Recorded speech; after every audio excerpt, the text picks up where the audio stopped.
राहु 11वें घर में, 11वां घर होता है इनकम का।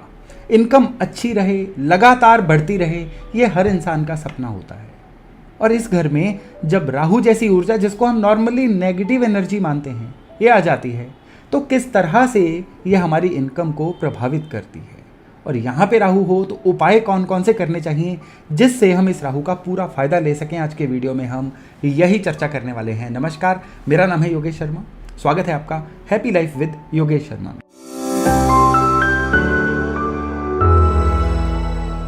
दोस्तों देखिए, ये राहु जो 11वें घर में होता है ना, 11वां घर होता है शनि की ऊर्जा वाला। शनि कारक होते हैं चतुराई के, और यहाँ पे राहु जो हैं ये कारक हो जाते हैं जुगाड़ के। जुगाड़ क्या मतलब, इस इंसान को खाली हाथ भी आप कहीं पे भी भेज दो, ये वहाँ पे भी जंगल में मंगल कर देगा। यानी ये लोग जो होते हैं ना, जुगाड़ करने में, मैनिपुलेशंस करने में इतने माहिर होते हैं कि जीवन में अपने दम पे आगे बढ़ते हैं, सेल्फ मेड मैन बन जाते हैं। और स्पेशली जब शनि तीसरे या 5वें घर में होना, तो इनका ये जो सेल्फ मेड होना या जीवन में तरक्की करना है ना, ये और ज़्यादा सुगम हो जाता है। इसका कारण क्या है कि 3rd और 5th हाउस जो हैं ये 11वें घर से सीधे सीधे कनेक्टेड होते हैं। और इस घर के मालिक शनि जब इन घरों में हो तो दैट इज कि ये इस राहु से सीधे कनेक्टेड हैं। अब ये इस राहु के जुगाड़ को अपनी वो वाली चतुराई देंगे जिससे इंसान एक वन मैन आर्मी बन के भी अपने जीवन में आगे बढ़ता चला जाएगा। इसके अलावा ये राहु जो हैं तब और ज़्यादा इंसान को निखर के सामने आते हैं और तरक्की देते हैं जब इस इंसान के केतु इनके जीवन में एक्टिवेट हो जाते हैं। अब केतु एक्टिवेट किस तरह से होते हैं, जब इनके घर में नर संतान पैदा होती है। यानी कि राहु 11वें में हो और इनके नर संतान पैदा हो जाए तो अब इनके जीवन में लगातार जो तरक्की है वो होनी शुरू हो जाती है। तो ये तो थे इस राहु के कुछ पॉजिटिव सिम्टम्स।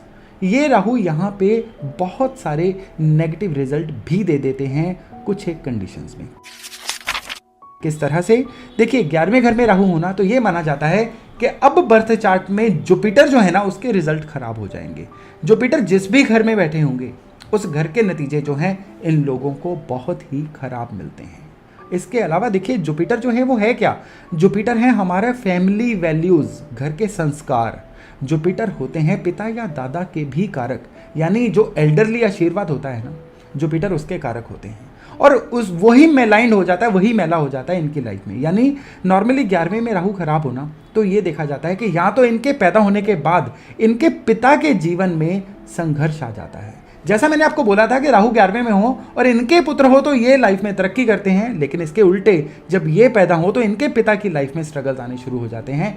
फिर चाहे वो जितने मर्जी उनके पिता जो उस समय तक, इनके पैदा होने तक जीवन में वेल ऑफ हों, इनके पैदा होने के बाद उनकी लाइफ में हर चीज़ जो है उल्टी जानी शुरू हो जाती है।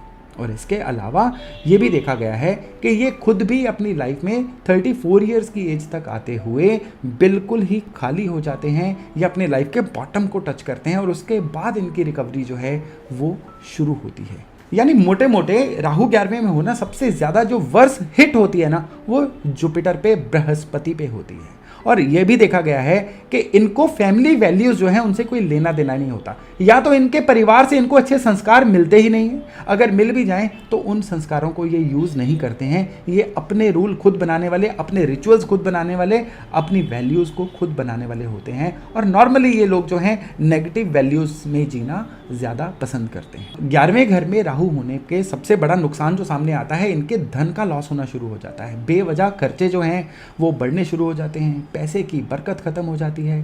कई बार पैसे या इनकम में इतना इनको हिट हो जाता है कि इनका सोना तक बिकना शुरू हो जाता है। कई बार देखा गया है कि इनका सोना गुम भी हो जाता है। इसके अलावा इनकी इनकम में फ्लक्चुएशंस बहुत आती हैं। एक दिन ऐसा आएगा कि इनको बहुत ही इनकम आ जाएगी और अगला दिन ऐसा आ जाएगा कि बिल्कुल कुछ भी नहीं होगा, खाने के भी मांदे पड़ जाएंगे। और ये लोग अगर नौकरी में हो, देखिए नौकरी में तो एक फिक्स सैलरी आती है, तब तो इनकम में फ्लक्चुएशन पॉसिबल नहीं है। तब क्या होता है, कई बार चलता हुआ काम छूट जाता है, यानी नौकरियां भी चेंज होती रहती हैं।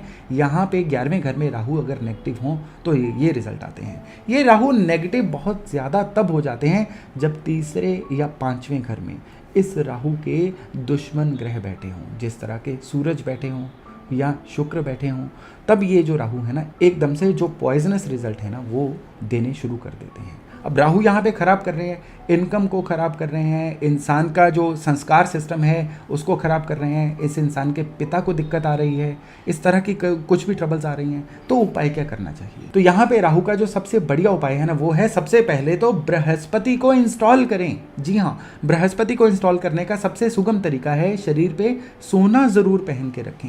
जब तक ये शरीर पे सोना नहीं पहनेंगे इनके धन का नाश होता चला जाएगा।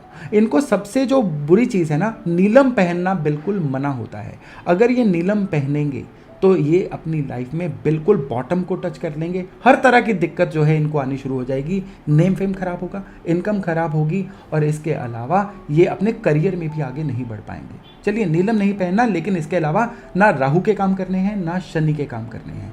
शनि के काम होते हैं कंस्ट्रक्शन वर्क, शनि के काम होते हैं लोहे का काम या इवन जंक का काम, बिजली के काम राहु के काम होते हैं, ये भी नहीं करने। इवन ये लोग अगर पुलिस में भी नौकरी कर रहे हो ना तो भी इनके जीवन की तरक्की रुक जाती है, क्योंकि पुलिस सर्विसेज जो हैं ये राहु से कनेक्टेड जो हैं वो मानी जाती हैं। चलिए, हम फिर उपायों की बात कर रहे थे।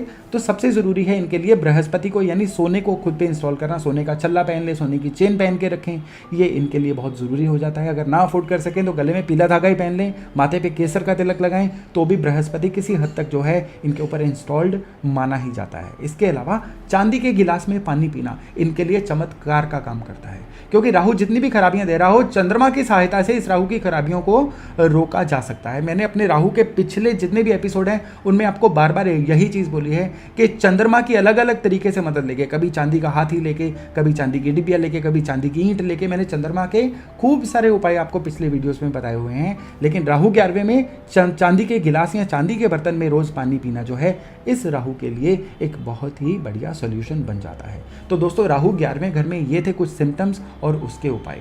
तो अब अगले वीडियो में मिल रहे हैं राहु 12वें घर की चर्चा को लेके। तब तक अपना खूब ध्यान रखिएगा। नमस्कार।